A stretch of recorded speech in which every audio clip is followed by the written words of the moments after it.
Hello everyone and welcome to my channel Clarkspective. The anxiety was like static electricity crackling through the tunnel as halftime drew near.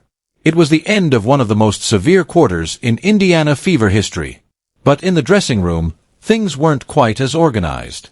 Caitlin Clark charged at the seat, her jaw clenched and her eyes like daggers. Coach Stephanie White followed closely after, trying to provide directions above the throng of people with her clipboard in hand. Then it happened. Even if the cameras did not record the words, the emotion was clear. Clark, obviously annoyed, turned in mid-step and faced quite directly.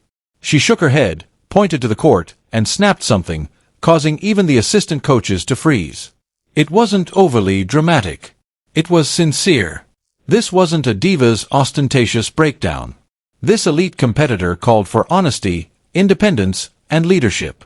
If you follow Clark's career from the packed college arenas in Iowa to the record-breaking WNBA crowds, you can tell right away that she doesn't sugarcoat anything. She plays with the fervor of someone trying to alter the rules in real time.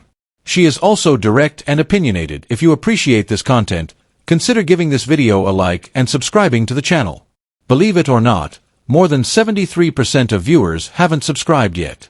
It's free and only takes a second, but it means the world to us. So, did you subscribe already? Great. Thank you so much for your support. Now, back to the video. However, this was different at this specific time. It was more important than a single bad quarter or a rotation that was skipped. It was about the future of the Fever and whether or not Caitlin Clark would be able to be herself in this franchise. To tell the truth, Clark didn't sign with the WNBA to be a supporting cast member. For 4 years, she didn't light up college basketball, only to be disregarded or told to slow down so someone else could dribble the clock down. Because of her style, which includes quick threes, no-look passes, and quick breaks that start with a rebound, fans are paying to watch her. But since coming to Indiana, she has remained cautious.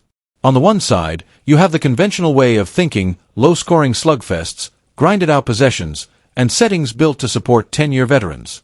Coach White is comfortable in this circumstance. 35-foot branding shots and conspicuous transitional crossings don't appeal to her. Her role is to run plays through the veterans while upholding discipline and control. On the other hand, Clark's vision for the game includes up-tempo, chaos, pace, space offense, and creative freedom. She was yelling plenty with her snap at halftime, and she is revolutionary rather than reckless. It has been evolving for a few weeks, one could say. The plays where Kelsey Mitchell dribbled into a contested mid-range shot while Clark was totally iced out, the miscuts, the delayed rotations. Beyond his emotions, Clark was irritated. It was computed. She is reading the floor 3 steps ahead while the system holds her back like sandbags on a rocket ship. By the start of the third quarter, everything had changed. Clark came out with an entirely different demeanor and anger in her eyes. She seemed to be switching a switch. She went from being a facilitator to an assassin after making 3 deep threes in less than 5 minutes. As the crowd went crazy and sat on the bench, Coach White said nothing. The team had clearly improved since Clark assumed leadership. Suddenly, the ball began to move. Co-workers were opening up by deliberately screening and cutting more firmly. Natasha Howard, who had been rigidly arming the offense, finally started to move at Clark's speed. Instead of pushing shots, Kelsey Mitchell provided Clark a transition assist, possibly sensing the shift. After a 30-point quarter, the team looked more like a postseason contender than a mid-tier mess. The post-game news conference was a maze, of course. Coach White responded in a conventional manner. "We made a modification." The team said, "Well, it was a good second-half effort." No mention of the confrontation. She didn't dance around it though, Clark, adding, "We're trying to build something here, and sometimes that means having difficult talks because we want to prevail, without acknowledging what had clearly transpired on national television. I want to win." Interpretation: I'm not here to be courteous. I'm here to take the initiative. And you know what? She's not wrong. If they want to win, the Fever needs to hand her the keys and step aside. She is more than just their leading scorer. She is their greatest passer, floor general, communicator, and, in the end, their best chance to create a modern identity. The WNBA is evolving. The old methods are being replaced by speed, spacing, and star power. Clark is everything and more. However, That shift won't be easy. There are still veterans in that locker room who feel they have paid more dues. Some coaches still believe that organization is the key to safety. Some in the media continue to think that Clark's confidence is a sign of hubris. But here's the deal.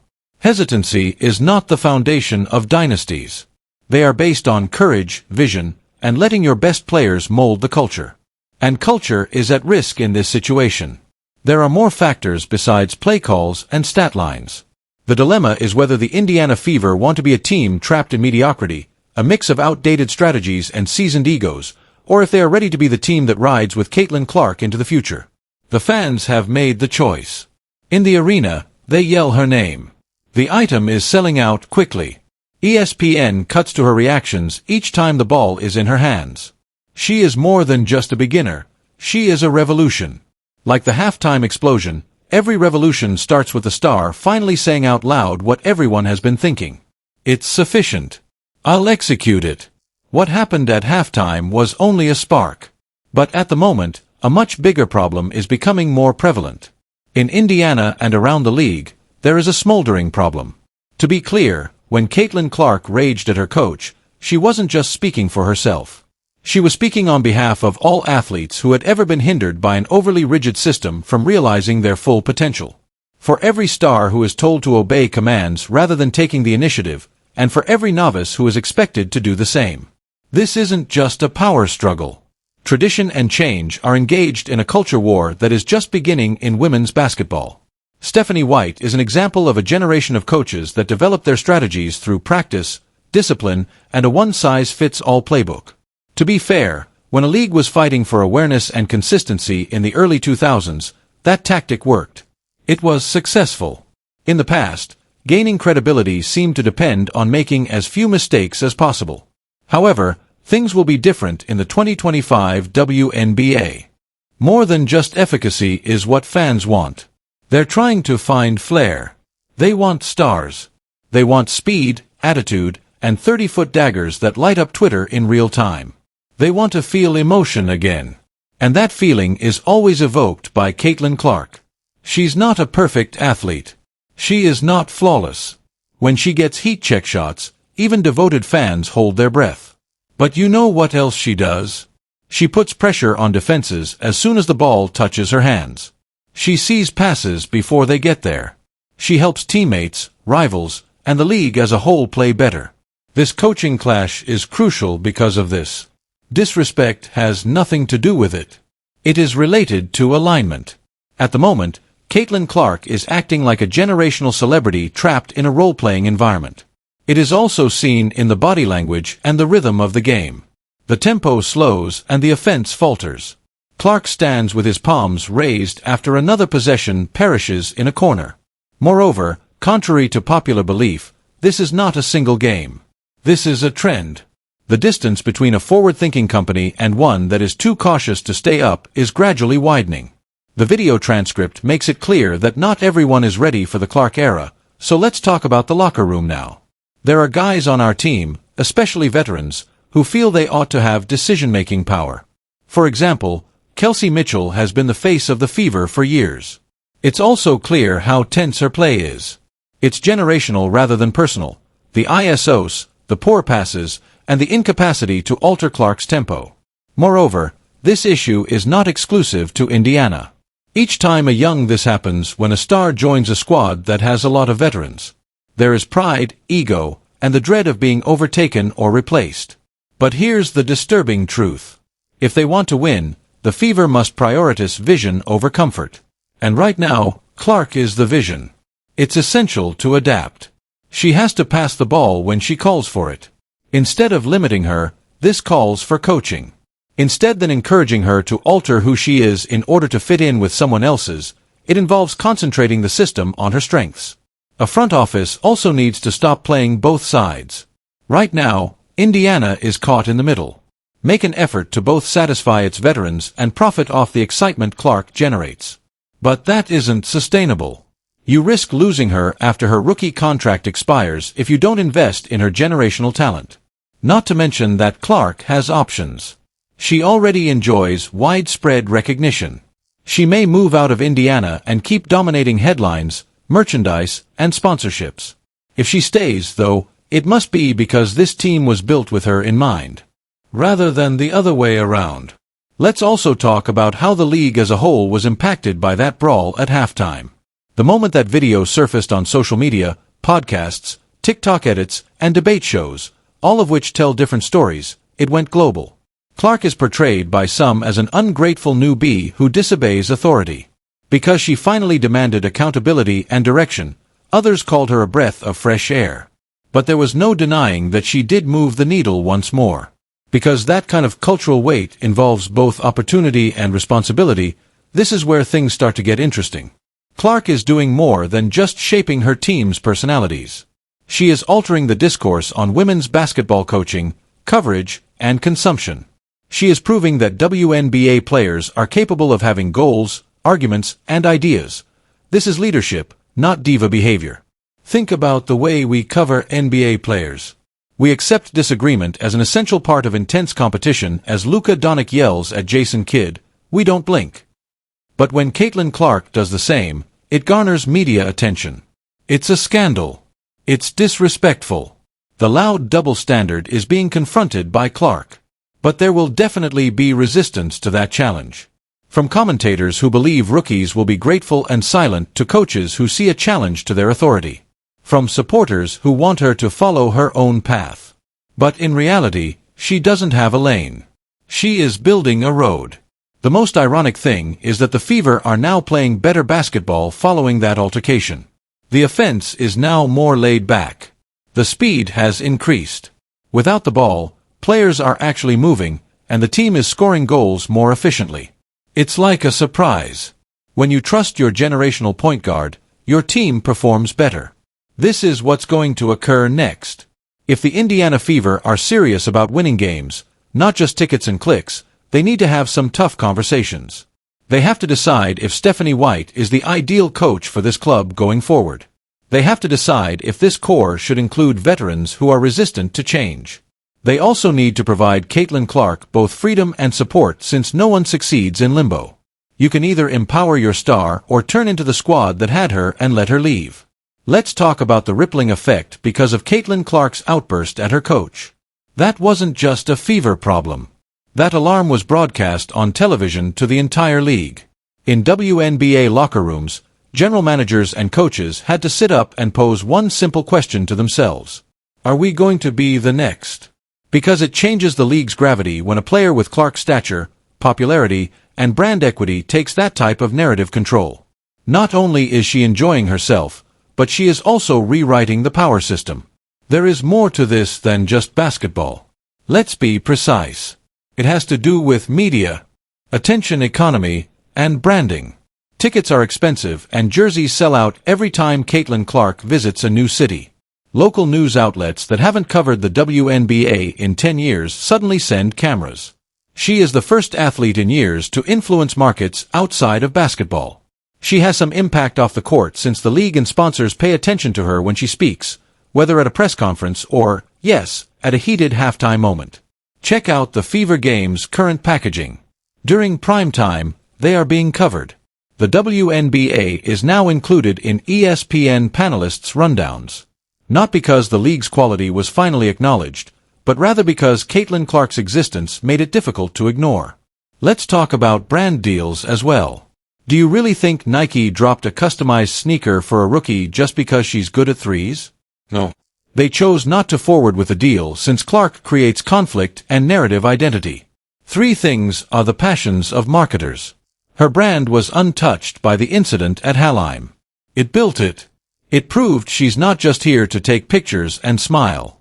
She wants to win, and you can sell that storyline. But this also raises the stakes for the Fever organization. You now have a player who increases your team's overall financial impact in addition to your box score. If you're not making the most of that, you're not just failing her. If you're utilizing outdated sets that restrict her potential, you're also failing your partners, investors, and fans. In relation to fans, let's discuss the new audience that Clark is drawing in. Both casuals and diehards are drawn to her. She attracts college fans who have never watched a WNBA game. She attracts people who are more interested in numbers and vibes. It's not a terrible thing because this league has long deserved greater attention. And Clark is pulling them in whether they want to or not. But new eyes also mean new expectations. People expect motion offenses, highlight plays, emotive players, and fast-paced drama. They don't want to see 17 straight post-ups or 30-second shot clock grinds that end with forced jumpers. They want to move quickly. They're trying to find flair. They also want to make their celebrity more powerful. This makes the Fever's current approach seem out of date. You have a group that continuously dims the lights and a league that is finally receiving notice. That must be changed. Caitlin Clark's recent actions in Indiana are being observed by other athletes. Let's pan out now. Young guards on rebuilding teams and veterans who can't pass are caught behind second-year forwards. They are watching how Clark uses her voice and how her franchise responds.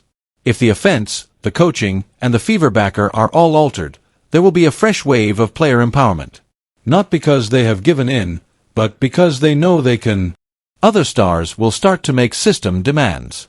Clark just shown that it is possible. But if they ignore her and bury her talent in inadequate spacing and outdated play calling, the Fever will set a dangerous precedent. If the NBA ordered other rookies to keep quiet and tiny, it would be a major missed opportunity since this is the reality. The claim that Caitlin Clark is a unicorn is untrue. She is the first of many. The pipeline is full. A wave is approaching. Hannah Hidalgo, Paige Beckers, and Guju Watkins. These women will also not pretend to be kind in order to gain favor. They grew up watching LeBron make choices in Los Angeles.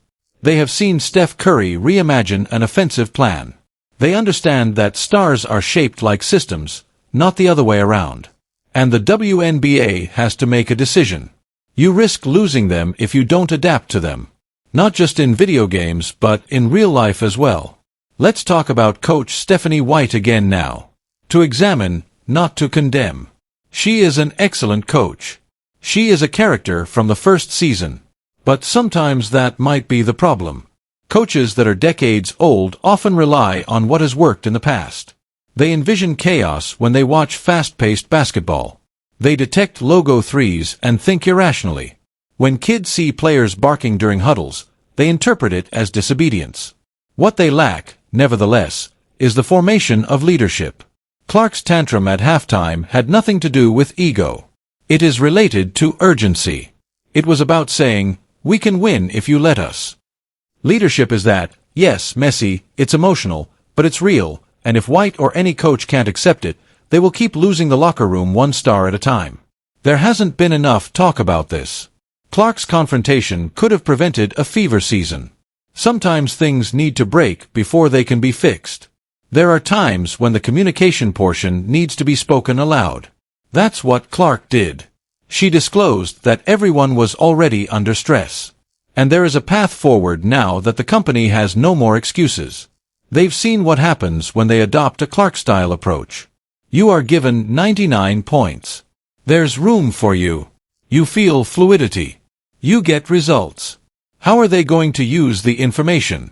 After that, tuck it under the rug. May finally develop a system that grants her total authority. The destiny of this franchise for the next 3 years will depend on the choice they choose. The worst thing is this. Maybe the next time Clark loses it, it won't be during a game. Stars don't hold out forever. Therefore, it might occur at a contract meeting, during a trade demand, or during the off-season. Not in the current game. Not when they know how valuable they are. Not with everyone watching. The court is where you are sitting. The audience is captivating. The cameras are moving. Then, as halftime draws near, bam! Tension is rising. It is more than just a disagreement. It goes beyond a straightforward miscommunication. It's a conflict. Head coach Stephanie White is being yelled at by Caitlin Clark, the face of the new WNBA. And everyone in the league is watching. It doesn't seem like a special occasion. It appears to be the outcome of weeks or perhaps months of mounting strain, missed potential, and an attitude so inconsistent that they might as well be playing 2 different games. This goes beyond a single game. Identity is at stake here, let's be honest. Who is responsible for the Indiana Fever? Either the old guard adhering to structure or the phenomenon altering the rules. Behind-the-scenes conversations are becoming more open and honest. League insiders claim that Clark has often tried to speak up during team meetings. She has pitched faster tempo sets. She has offered suggestions regarding player rotation and spacing. She has highlighted the team's transition responses' glaring inefficiencies and, for the most part, crickets. Sources claim that when Coach White benched Clark for an important possession in the fourth quarter of a close game, the frustration reached a breaking point. It was purportedly for leisure. However, onlookers saw Clark clenching her jaw, crossing her arms, and avoiding eye contact as her side failed on offense once more. Is this the beginning of a full-scale uprising? It's impossible not to wonder. It becomes even more juicy at this point. It's becoming increasingly clear that Clark is not alone. Rookies, second-year students, and younger athletes who grew up seeing her supremacy at Iowa are quietly endorsing her objectives. They want a faster offense, less ISO play, more ball movement, and more faith in modern basketball that is driven by analytics. One assistant coach reportedly confided in a colleague, "We're trying to drive our modern Ferrari like a 1990s Buick."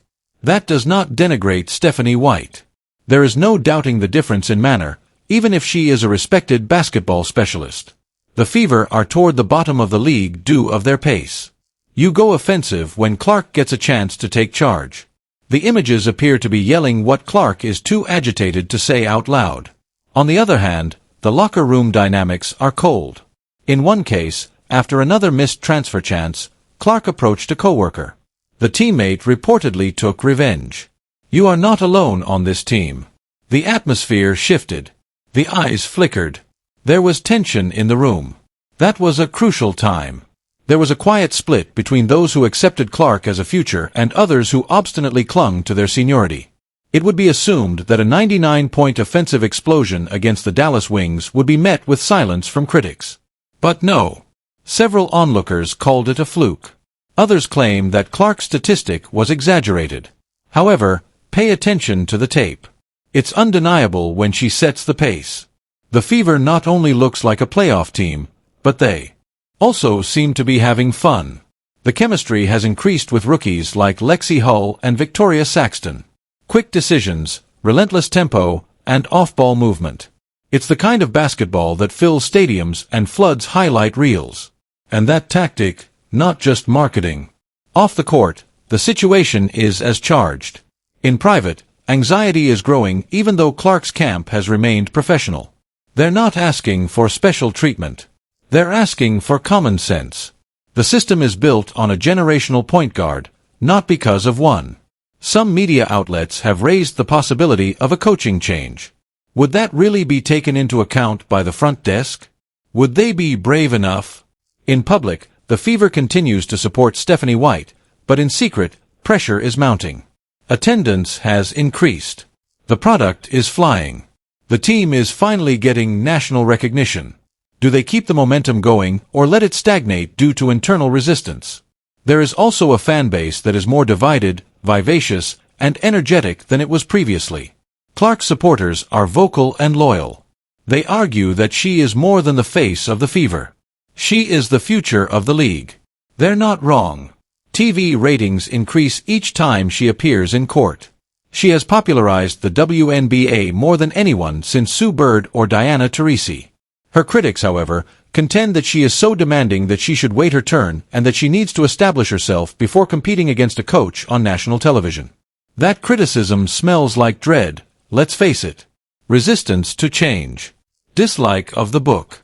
Worried that the existing structure, which was built on tenure and the status quo, is collapsing because to the weight of undeniable star power. Paige Becker's name frequently comes up in these conversations. When they faced off, Clark didn't just outscore her despite her quiet strength, calm efficiency, and coachability. The game was under her control. Becker's is outstanding. Clark, though, is transformational. Their rivalry is still in its infancy, though. There was a tinge of edge to Becker's cool-headed post-game interview.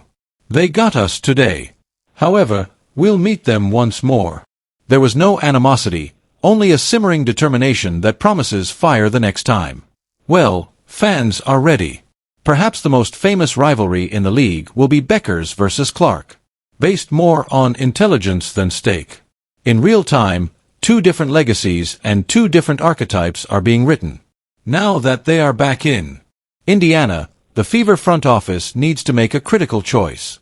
Support their coach and risk upsetting the player who is making them famous, or restructure the system to give Clark the support, independence, and modern framework she needs to be successful.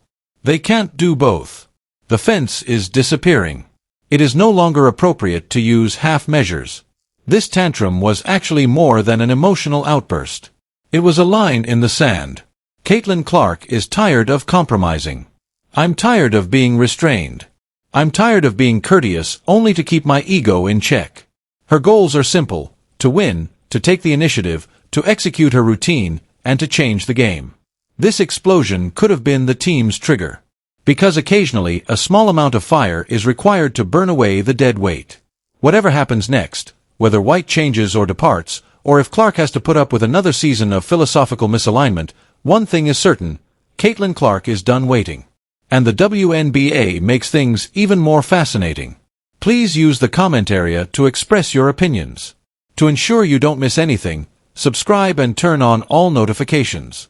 Once you click the video on the screen, we'll see you in the next one.